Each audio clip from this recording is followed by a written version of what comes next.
The Steam Deck is finally back in stock, and somehow that's the bad news, because now the 512GB Steam Deck OLED is now listed at $789. The 1TB model is now listed at almost $1,000. And the worst part is, the Steam Deck isn't the only handheld getting hit with higher prices. The Legion Go S, a device a lot of people were finding at around $600 during the holidays, is now showing up closer to $1,500. That used to be Legion Go 2 money. But this completely changes the conversation, because the Steam Deck used to be the safe budget entry point. It was the device you could recommend without telling someone to hunt for a deal, wait for a sale, or gamble on the used market. If you wanted to get into PC handheld gaming, you could just buy Steam Deck and know you're getting one of the best values in the space.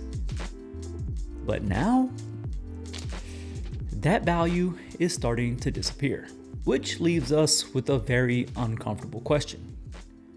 What happened to affordable PC handheld gaming? Because for the last few years, the Steam Deck used to be the easy answer. But now, at almost $800 for the cheaper OLED model and almost $1,000 for the 1TB version, I'm honestly not sure this is the comeback people wanted. Part of me wishes Valve had let the Steam Deck ride off into the sunset instead of bringing it back at prices that completely change what made it special in the first place. But if PC handhelds are going to keep getting more expensive, then we need to start talking about what people should buy instead. PC handhelds are getting more expensive, and the frustrating part is that the price is increasing faster than the experience is changing. And when the Steam Deck is almost $1,000, people are going to start looking elsewhere to get more for their money.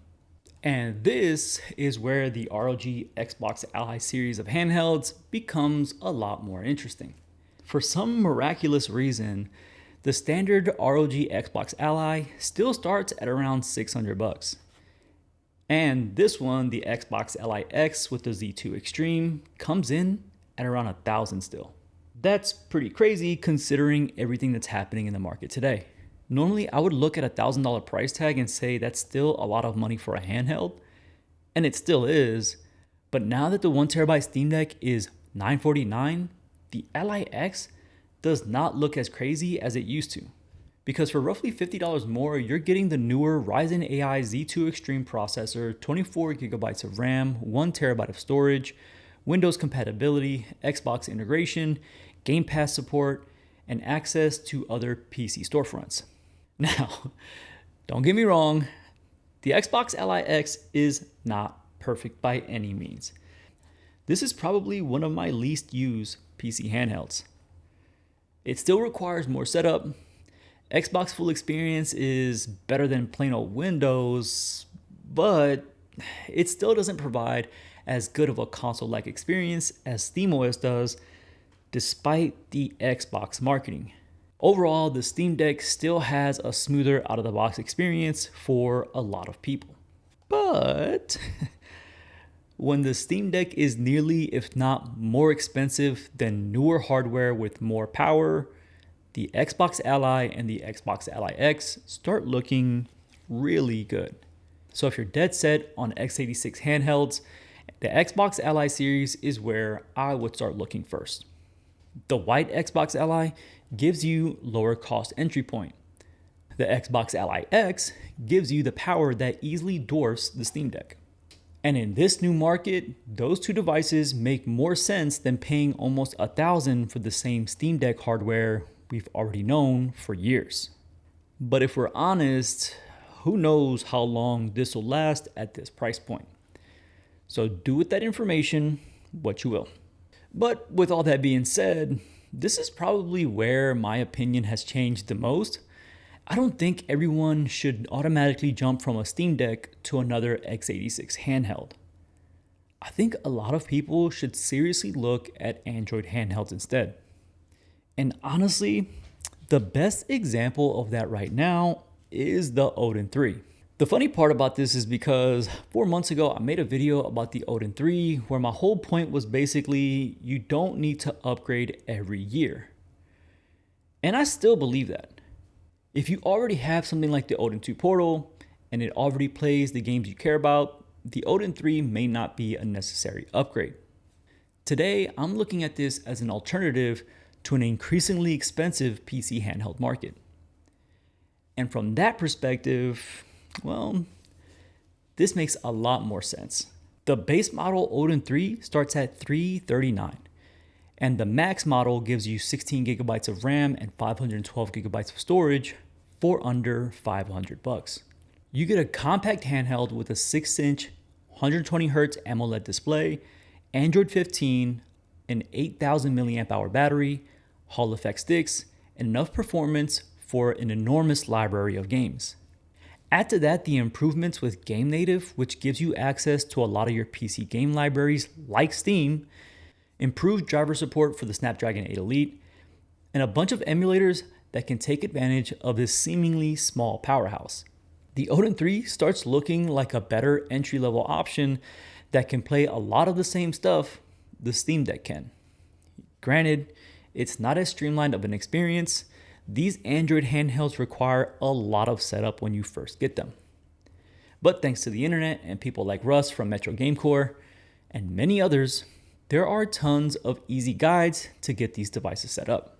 But let's be honest, it's still an Android device, so it's not a Steam Deck replacement for everyone. But for a lot of people, it might actually be the smarter buy right now. And this is why people need to be honest about what they actually play. Because when people talk about handheld PCs, they usually talk like everyone's trying to play the newest AAA games at the highest settings. But there are a lot of people who just want to spin up indie games, maybe jump into some retro era titles from PlayStation or GameCube, which is where the Xbox Ally and the Odin 3 make a lot of sense. But if I'm being honest, I would just skip the Xbox and just get the Odin 3. Just my opinion. With the current market for PC handhelds being what it is, if you really want the most power, I hate to say it, but just get an Apex sounds a lot more reasonable. A 32 gigabyte Legion Go 2 with a Z2 Extreme is the same price as a device with enough power to run an entire racing simulator. The power behind the Ryzen AI Max 395 just crushes the Z2 Extreme. So you really need to think about what you want to play, because in today's market, it's really coming down to the extremes. The mid-tier category is just way too expensive and not as powerful as other options if you really want to go that route. So with all that being said, here's how I would recommend buying a new handheld as of the making of this video. If you really want the best mix of price, screen size, battery life, and performance, I would seriously take a look at the Odin 3, especially the Max model. For under $500, it gives you enough power for a massive amount of gaming, and it avoids the pricing mess happening in x86 handhelds today. This is the device I would recommend to someone who wants to get into handheld gaming but doesn't want to spend laptop money. Option number 2, get the white Xbox Ally if you still want x86. If you want true PC handheld gaming and you want to buy brand new, the Xbox Ally series is probably where I would look first. The third option is to just buy used. The used market may be the smartest option of all. Look at Facebook Marketplace, pawn shops, forums, Discord servers, local listings. I would caution you guys with eBay because I've seen Steam Decks go for crazy prices. But in some cases, there still might be some good deals if you're looking for other handhelds. So where do I stand with all of this? If I'm honest, I hate it. The Steam Deck is one of my favorite devices to this day. I still bust that bad boy out and play some of my favorite indie games, but those prices are f***ing insane. And rumor has it Nintendo might be doing the same with the Switch 2 soon. With that being said, As much as I'd like to say sit and wait, I no longer think that's feasible. Because as the old saying goes, yesterday's price is not today's price. And tomorrow's price might actually be worse if this trend continues.